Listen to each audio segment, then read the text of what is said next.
Thank you, Abraham. It's been amazing. It's amazing. I'm so grateful to sit here. You sort of exploded into that moment. There was something about what just happened that got your juices flowing. Let's talk about it. So I've been meditating regularly. I found you and been listening like nonstop on YouTube. It's amazing to see you moving. It's not a photo of a landscape. And I'm so thankful because I know that with my gratitude, so much more is coming in. And Yeah. The better you feel, the better it gets. The better it gets, the better you feel. And I cry, and it's just my body is like receiving. You know what that is? That's opening the valve. That crying is the relief that you're feeling as you're letting go of resistance. And the natural energies are being allowed by you to flow. Yeah. Yeah. I did a 14-year marriage, and I sat in the car driving going, God, I need a sign. I'm doing the work. Do I stay? Do I leave? You know, a brick hit the windshield on my partner's side of the car. And I was afraid that, like, what does that mean? It wasn't a text that said stay or leave. It was just, you know, because I was afraid to own a bigger life. And now I am. And, you know, I put all these things on my vision board, and a bunch of them happened so quickly in my mind that I thought was so quick. Yeah. And they were like... A vision board's a sneaky way to let things happen because it feels like it's a game. And when you put things on it, it causes you to focus upon what you want, and then the universe kicks into high gear.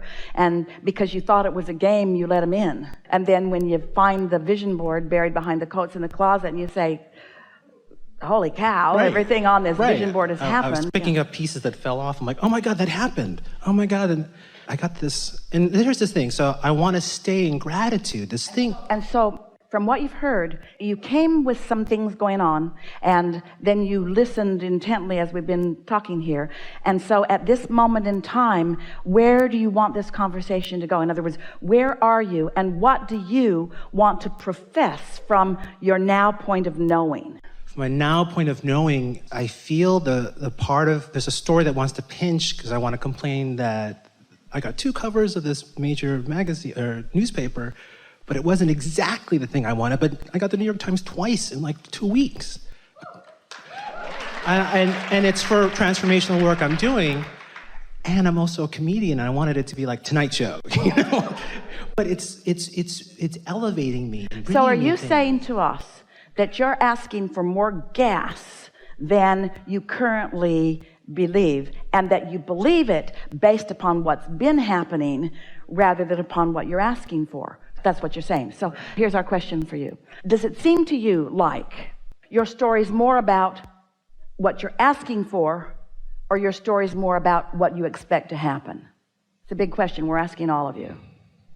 The reason we ask is because when you explain some of the things that did happen, and then you sort of sheepishly say, but it wasn't quite enough, I wanted more than that. I'm ashamed to want more. And so say that now. That's what we want to hear from you.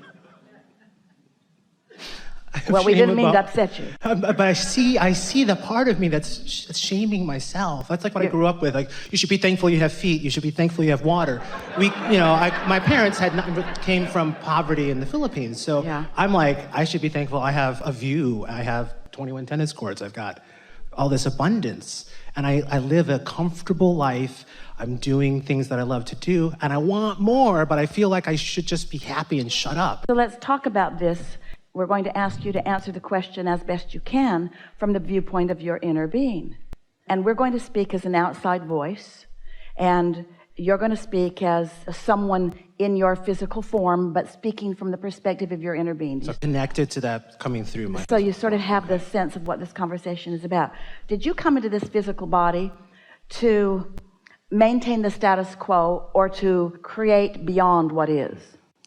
Way beyond. Did you come to regurgitate what other generations had created, or did you come to be a new generation? Yeah, new generation. Did you come to rendezvous with the thoughts of your ancestors, or to rendezvous with the thoughts of your current co-creative partners? Yeah, co-creative partners. Did you come into this physical experience understanding that what was already there would incite within you awareness of improvement? Or did you expect your involvement in what is to make you want to hold back from improvement? Did you expect this life experience to cause you to have thoughts of expansion or to have thoughts of holding back? Expansion. Now, you're speaking this from your physical perspective, but it certainly is what your inner being knows. When you came into this physical body, did you feel invincible or timid? In the body, I felt timid, but there's a part of... We're not talking to your body. We're asking you to look at it as best you can. We want you to extrapolate from what you know about your inner being to find these answers. Yeah, infinite. Did you expect when you came into this physical body to feel invincible or to feel timid? Invincible. When you came into this physical body, did you know your worthiness or did you come to prove it? Came to prove it. Right. Right. There's this conversation. What does your inner being say to you about it? Right. And what does, when you say I came to prove it, what does that feel like in your belly? I came to prove it? No, I came to live it. I came to be it. I came because I am it. And I came to live some diminishment in order to know that diminishment is not my path. I came as a leader of my people and lots of people's. I came to thrive, to teach through the clarity of my own example. I didn't come to cower and suffer and join the ranks of those who don't know. I came to thrive and prosper and be among the ranks of those who do know. I came to test the boundaries of the universe. I came to ask non-physical energy to flow in the direction of what I choose. That's how worthy I know myself to be. Yeah. So it's no wonder that when you come across a thought that I should not light up a fire feature, I shouldn't do it, that's asking a lot. It's 20 feet long and the flames are this high. It's like Disneyland. Not really. It's just so beautiful and it wastes gas. Nobody's cooking over it. It's not warming anyone. It's just out there in the atmosphere. It's there for only one reason: my pleasure. Do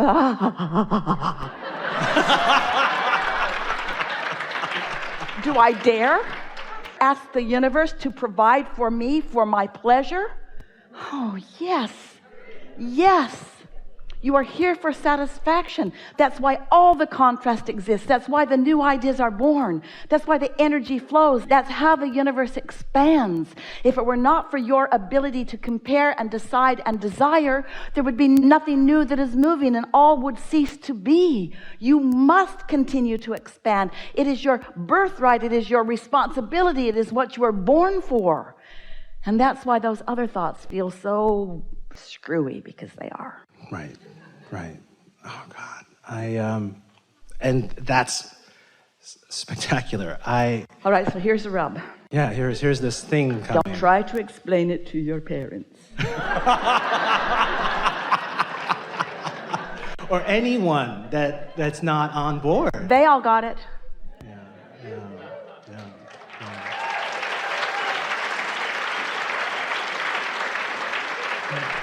So we want you to adapt to your own guidance system and to the feeling of satisfaction. We want you to begin to identify and isolate what the feeling of satisfaction feels like, so that you can tell when you're on the right track and when you're not. Because if there are so many people clamoring to get you to not turn on your fire feature, just don't turn it on. Don't turn it on. But the potential of it is so real, but don't turn it on. It makes your house howl. Don't turn it on. Don't let yourself want that. That's too much to want. Right. Stop wanting so much. Stop wanting it. Good luck with that. You think, if Esther had said, okay, I'll just never turn that on, it's okay. Every day she'd look out there and she'd think, you should be on fire. You just look stupid. You look like a flower bed with no flowers. Maybe I could take the lava rock out and the pipes out and put dirt in and put flowers in it. Not now I've seen fire. It's called a fire feature. It's not called a fireless feature. It's not called a takes too much gas feature. It's not a I settled feature. It's not a I'll settle for less than I desire feature. It's that I will live up to the potential of that which I am. And if this time-space reality has the wherewithal to give me a desire, it has the wherewithal to provide the resources for me to live it fully, and I deserve it.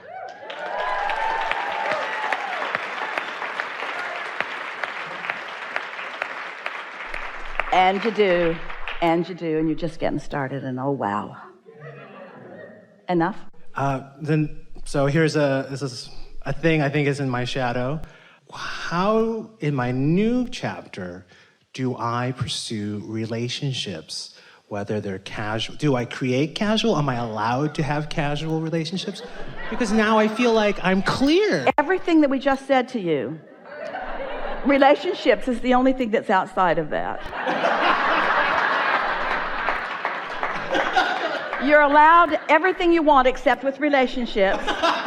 And with relationships, you must settle for things you don't want. Every relationship you have should suck from now on. And if there's anything that you think you really want, get over it, because you're not going to have it. Now, see how ridiculous that sounds? Yes. Oh my God. Thank you so much. Awesome. Thank you.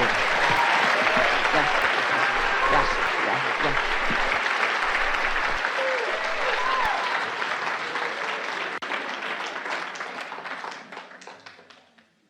This is going to be brief. You want it?